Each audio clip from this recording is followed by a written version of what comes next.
Once again, I want to take you to Isiolo just like yesterday, where our reporter, that is Regina Manyara, is following up on the Horn of Africa Gateway Development project implemented by none other than the Kenya National Highways Authority, that is KeNHA. Good morning, if you can hear me. Where are you currently, and what can you tell us about this project this morning?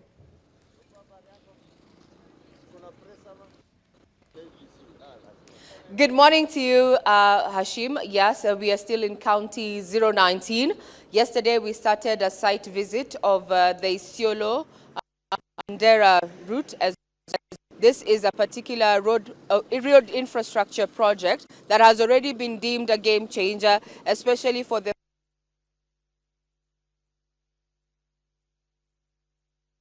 cross. We are going to be talking about matters, how it has improved, how access to linkages when it comes to matters of digital connectivity. But to bring us up to speed by the Regional Director, Upper Eastern, that is Engineer Howard Mai, who is going to give us an overview other than the road project. What does this project mean for the community and the area? Thank you for your time. Now, quick summary. So after the road project or during the particular infrastructure project, what else other than structure? Something that you need to understand about the North is that a couple of years ago, before these roads came about, the North always used to feel like they are not part of Kenya.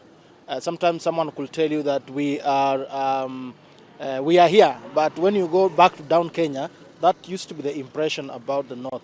But when we talk about international trunk roads, we must think about the neighbors.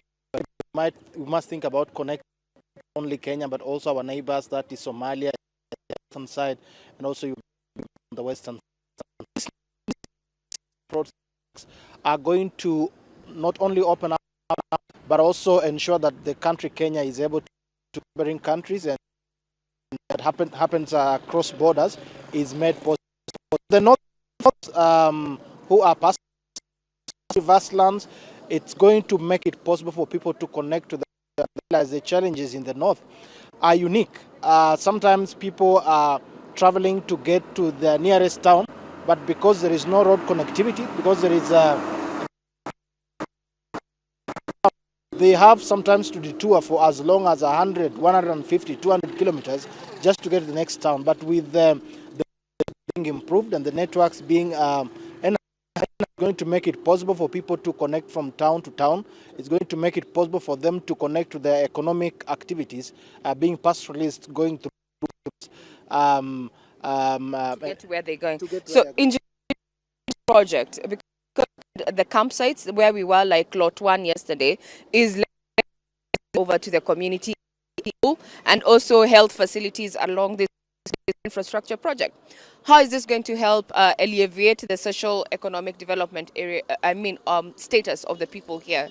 It is part of the big objective to ensure that the road does not just come to make people to far distance to another far distance, but also to impact the local communities, in the sense that when people are getting their minds get transformed, their communities get transformed, they get to interact with the outer world, but they also get to know better ways of exploiting their resources and themselves as a resource, so that they take advantage of their lives and they grow the livelihood of the general area of projects are going. There's been concern as we bring this, we construct a road, but then once it's done, we do not maintain it. What's your take on that?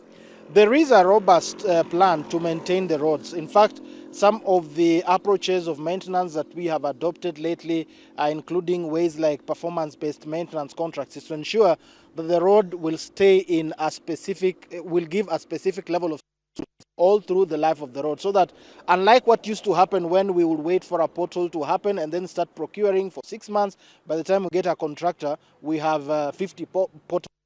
5 of them. Now we have performance-based maintenance contracts to ensure that they remain in the best state from the time it's handed over back to us to the public for use, up to the life of the project. Are we going to be paying cess, or is it part of the budget? As really cess is an issue of the county government, especially because of resources that are exploited within the county, and that's a matter that needs to be handled by county governments.